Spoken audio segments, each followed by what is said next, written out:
Hello everyone. We are in Cafe Otto today again. It's still sunny outside. It very much is. Spring is here. Okay, today we're going to talk about a pioneering woman composer. This will be the third woman composer we are talking about in our podcast. So far. Yes. Plenty more to come. That's true. We have some background music with us again today. Mm-hmm. So we're going to talk about Laurie Spiegel's work, Obsolete Systems. Yeah. Which is a fascinating album covering lots of different, not just periods, but different aspects of her work as well. Yeah, so the album was released in 2001, but the contents, the pieces were created at different times, from early 70s to spanning through early 70s to the 80s. And the piece, the starting point for me was the ending piece, Voices Within. I heard it in a different independent context for the first time outside the album. And it mesmerized me the first second I heard it. It felt like an ambient version of a dark drone metal piece created with tape loops instead. And it's very dark, isn't it? These long, gentle pitch changes are a bit like sirens. There's almost like a kind of war-like feeling to it as well. Yeah, there are siren-like sounds when it goes high-pitched, but also the build-up, just like the dig piece we discussed. The build-up is so very well layered, and there are slowly building, rising harmonies, and they are somewhere in the dark sonorities in that sense. It reminded me, it's called Voices Within, isn't it? And it made me wonder whether it was like her own voice, like the voices in her head kind of thing, whether there was I'm so curious to hear psychological quality to it. There's a reference to Requiem as well, isn't there? It's Voices Within a Requiem. And Requiem masses, always, it seems to be that the great Requiem masses, the best part is always the Dies Irae, which is the souls in hell sort of screaming and wailing in hell. So there's the fantastic one in Georges Ligeti's Requiem, which was used by Kubrick in 2001, and then there's the Dies Irae and Verdi's Requiem, which is like one of the most exciting bits of music from that period. And the Dies Irae for Mozart's Requiem as well. So it has this sort of connection to these wailing souls. Actually, that's a great take on it. I'm so curious to find out about the source of inspiration behind this piece. There is not much written about it. Maybe we should ask herself. Absolutely, you should contact her, yes, and ask her. I mean, in general, listening across the whole album, this piece is something really special. And listening across the whole album, I get the feeling that darkness really suits her compositionally. I think that the darker the pieces are, the better they are. Yeah, when you compare it to her other works, like The Expanding Universe, this is much darker. In The Expanding Universe, what I hear is more like drones and also, the work reminds me of more of minimal works with happier keys. So she is not using an instrument with a key set in any of this music, but with these machines, she created a feeling. And in Obsolete Systems, that's the darker end of those feelings. And that's it's timbral, textural music with atmospheric, hauntingly beautiful sounds, but there is also the pitch contents hidden in them that I think brings those darker end of feelings. But I mean, even with there's still that thing is that even if you have all the content of a particular style and the angle of a particular idea, it's still the personality and the depth of feeling of the composer comes through. You know that there is a genuine sense of exploring the darkness in this. I mean, I was wondering listening to it whether, I mean, she was born in 1945, so there's not really references to the Second World War. I was just wondering whether there was references to Vietnam. Might be. Well, among the composers we discussed so far, she must be the youngest, right? Yes. And it's a different time. So, and she's from the United States, so there might well be references of war in Vietnam. But the main thing is the use of obsolete, in quotation mark, equipment in these pieces, obsolete systems, and they are now regarded as such. But they document something which can be associated with the development and the rise of a particular time. And analog synthesis systems. Well, it's interesting that the first 4 pieces in this collection, she calls them 4 short visits to different worlds. Yeah. You know, which is all about newness and novelty. And again, that felt to me like a reference to, or at least an analogue to Schoenberg's second string quartet, which has this soprano part. Which sings, "I have breathed the air of another planet," or "I feel the air of another planet." Yeah. And it's a bit like that. It's like real sense of total newness and novelty, you know. That's true, actually.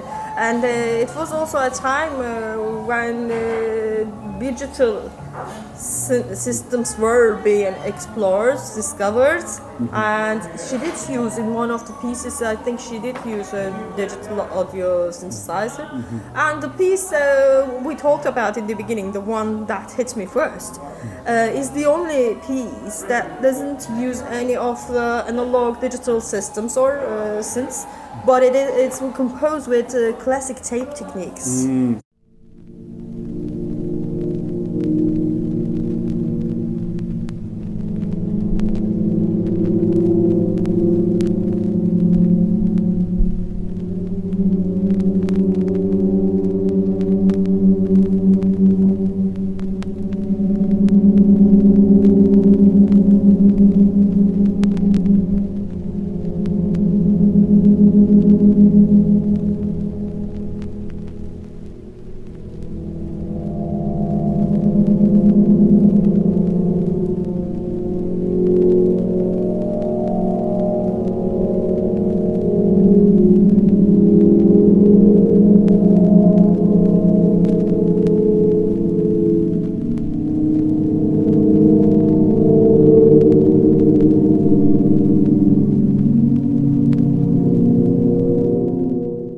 So that's much more ancient than the others in that sense. But the opening pieces, the first ones are composed with modular analog synthesizers, including one of them, a Garden, which was composed in 1970. She was using the Buchla 100. Which I think she worked with Don. She worked with Don Buchla. I think there was a. I mean, this is the thing: is that for American composers of this period, that they had these wonderful instrument designers kind of on hand. You know. Yeah. There was Bob Moog, Don Buchla, and Serge Charetin in there. You know that they could actually access and have some sort of dialogue with the instrument makers, which I think it always makes for something really special. Yeah.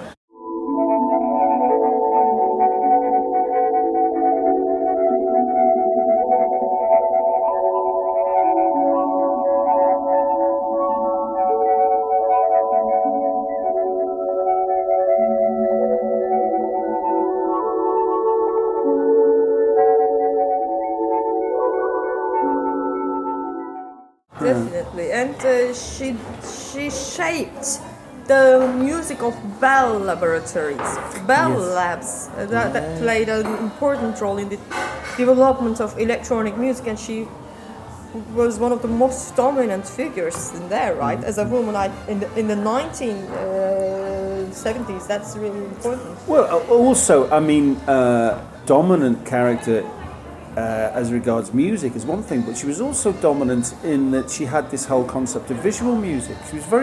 She's always been very much a visual artist as well. Yeah, with the algorithmic composition tool, she developed. Yeah, and she worked in graphics and all sorts of visual software that was also musical. So there's a very, very strong, very broad range that she has. Especially, I mean, I think that she was originally a mandolin player as well or something. There's like okay. Yeah. You know, so there's like... It's very multi-instrumental and versatile artist, composer, musician, performer. Yeah. And she comes from a background, you know, talking about Bell Labs, background of computing systems. And Bell Labs, the work at Bell Labs was mostly intended for military or scientific use. But Max Matthews, whose name was given to the audiovisual software Max MSP, was one of the people who worked in those labs also, he is like the first person was one of the first people to make compose music with a computer music. So well, yeah, absolutely, really vitally important. And there's one piece in this collection, the harmonic algorithm piece. Yeah.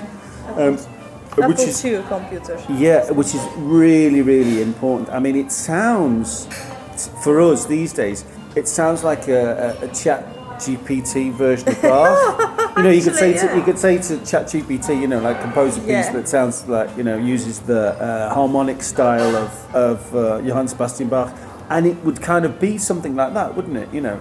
That's a very accurate analogy. Yeah, and it has become more important to us now than perhaps they were aware of at the time of the importance of algorithm and allowing some degree of AI to control aspects of your composition so that you could focus on other parts is essentially a big, powerful drive in all our lives now.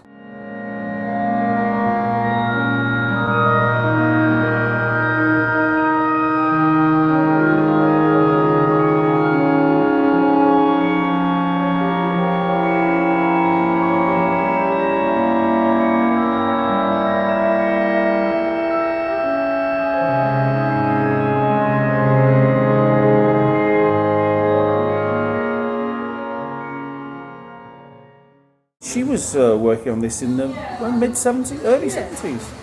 Wow. I mean, that's, again, just like the previous example, it's ahead of its time in a way.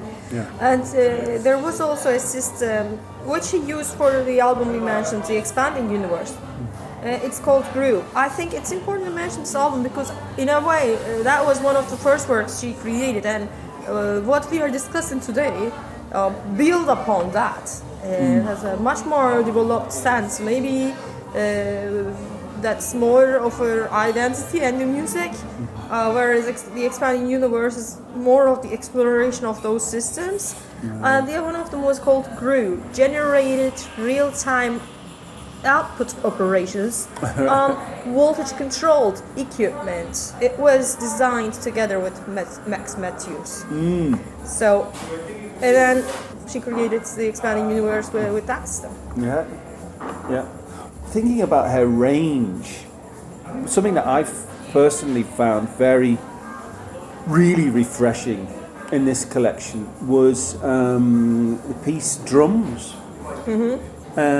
Because so often, you know, I mean, again created with Groove. Yeah. And I mean, if you think of, I mean, like someone like we discussed in our first podcast with Stockhausen. Stockhausen deliberately avoided any form of repetition and regularity and any sense of a rhythmic groove, you know. Yeah. And you know, we have to be thankful to the American minimalists for bringing some of that back into kind of concert hall music.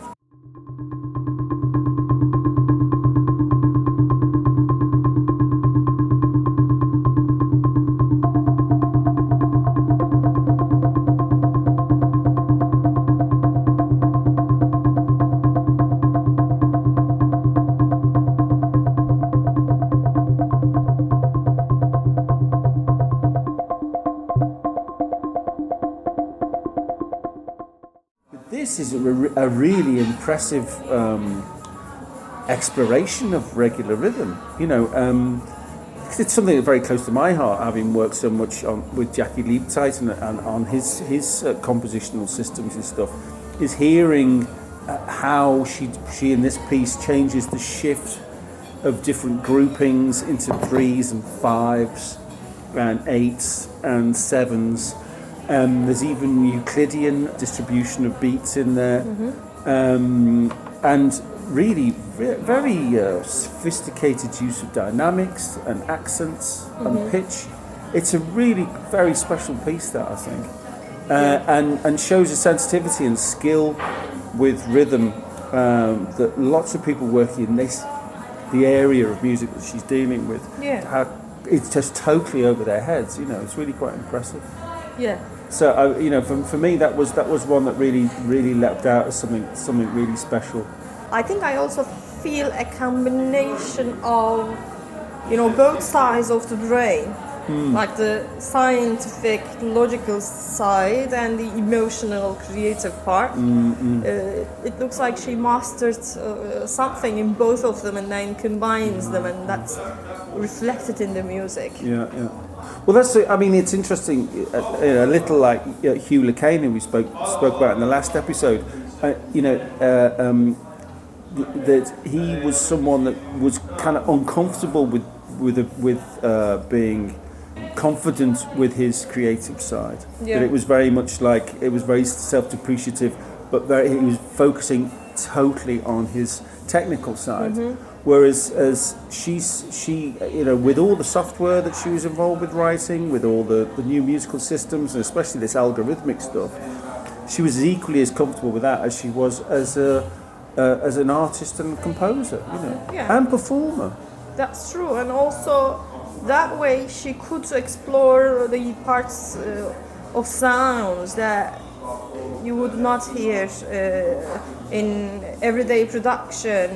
When I'm going back to the piece, The Voices Within, there is a structure in a sense, like the patterns you just mentioned, for example, Stockhausen would avoid. There is like a structure that changes with time, and then slowly it reveals some pitches, like microtonal sounds.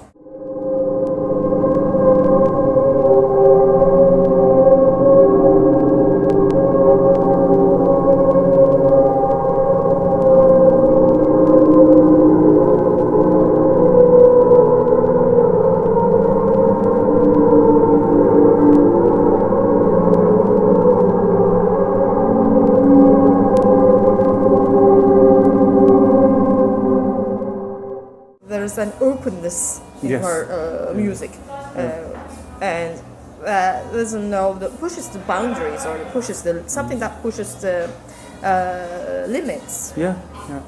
Well, that's I think. I mean, in general, my feeling was that her work is much more successful when she's doing that, rather than when she's using the, you know. To quote Adam Neely, the harmonic style of 18th century European musicians, which has become like the standard term. Instead of saying musical theory, you say the harmonic style of 18th century European musicians. When she's doing that, like there's these pieces on here that are the modal pieces. And there are also the form. The form also has some, I don't want to call it a sonata, but there's an ABA or kind of a feel. Yes, music, very formal, very structured in a very quite archaic way. I mean, I was interested to read that when she was studying for either her MA or a doctorate, when she went back to the States after studying here at Oxford, that she studied very early American music. Yeah. Like, so she had a foot in kind of very formal and historical music, which she's very, very interested in. And I think elements of that do spring up, especially in this little group of pieces on this in this collection. The Cosmos, a legend and a myth. Yeah, that's pretty accurate. Yeah, and also she's using synths there in a way that I've come across with musicians and composers before. People who use synthesizers in the way that you would use an orchestra. So you choose a sound, you don't touch the sound. You play melodies with it. You play parts, and you play parts that in the way that you would say assign a particular melody or particular part to the viola or the French horns or something. Yeah. Imagining it like that rather than the idea of manipulating sound in space. Yeah. It's a very different approach where the focus is on the change of the pitch rather than the change of the character of the sound. Yeah, actually, she has some program notes about the voices within. Although I don't see a whole reference about the main source of inspiration for the obsolete system. So we still should ask her. Yes, absolutely. Yeah. So I would like to share this quick quote from the program notes, and she says, as well as being a return to a medium I used to use more, voices within include romantic chord progressions, which, though mistuned, are practically straight out of Mahler.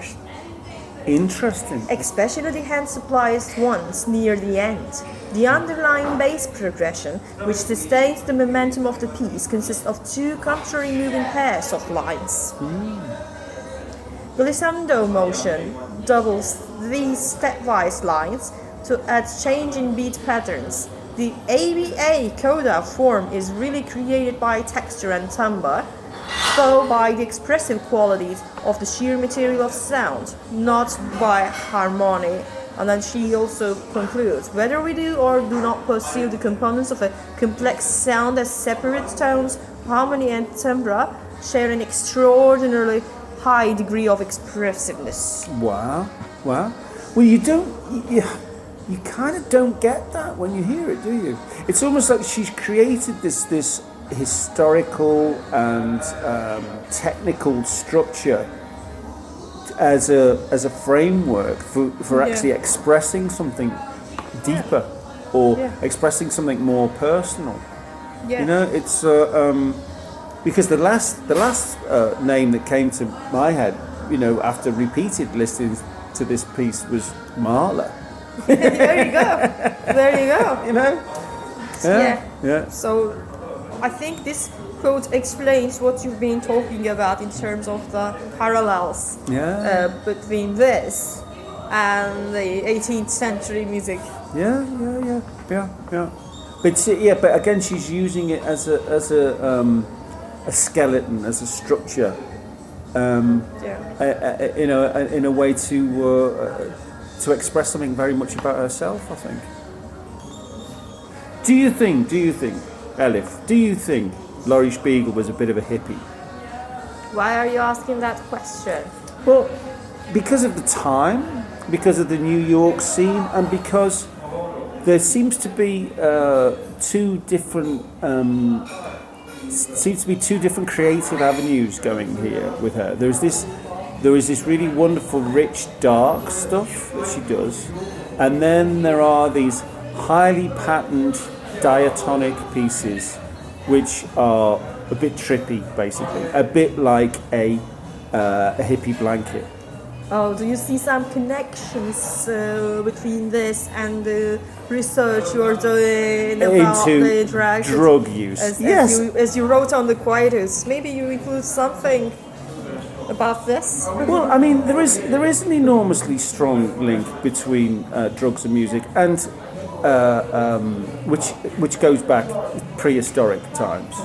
And we mentioned earlier on that Laurie Spiegel worked with Don Buchler, And Don Buchler was famous for having one of the modules in his synthesizers so drenched in LSD-25 that when someone brought the piece of equipment out of storage 30 years later and picked it up and used it, he started tripping from just the contact on his hands. Wow. You know, so those people were doing a lot of acid. Then the answer might be yes, she might be. Well, she's still around. Better to ask. Yes. For me, it is interesting that it does seem to be, you know, there's Hair as a technician, Hair as this composed of this very dark music relating to 19th century and 18th century European harmonic music, and then these like happy little trippy bits. I mean, some of her music reminds me more of Tangerine Dream. Actually, you have a point. Like the earlier things like Rubicon or Phaedra or Zeit, right? Absolutely. Zeit, especially. Yeah. I've taken, you know, having quite simple sequences, using synthesizers for playing simple diatonic things, but in this clean, totally dependable, heavily patterned way. And that obsessive patterning is very, very closely related to psychedelic drugs, isn't it? Yeah. So maybe we should ask Laurie if she still partakes. Maybe. Unless she doesn't want to talk to us anymore after listening to this. But no, I mean, it's really, I'm still mesmerized by the voices within. It's going to my list of all-time favorite pieces of music. I love it that way, and it inspires my own music. Now we can see it in later documentaries. People are talking more about this stuff now, like Sisters with Transistors, okay. But before that, yeah, she has been around doing this for many, many years. Absolutely. Deserving all the recognition she's getting through those talks and documentaries. And she did deserve that much earlier. And I'm happy she can't get it while she's here in this world. Yes, that she's still with us, going strong. Yeah. Cheers. Cheers.